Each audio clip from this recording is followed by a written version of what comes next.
কিন্তু এই অমৃত আসলে কি?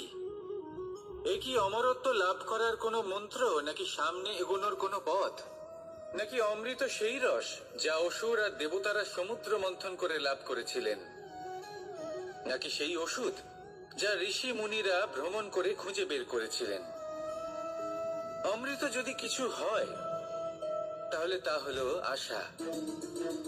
কখনো কোনো মাতাকে দেখুন, উনি নিজের সন্তানকে কত আগলে রাখেন, তার যত্ন নেন, তার পালন পোষণ করেন, এই আশা নিয়ে যে পরবর্তী জীবনে এই সন্তান খুব বড় কিছু করবে, ওনাদের খুব ভালোবাসবে।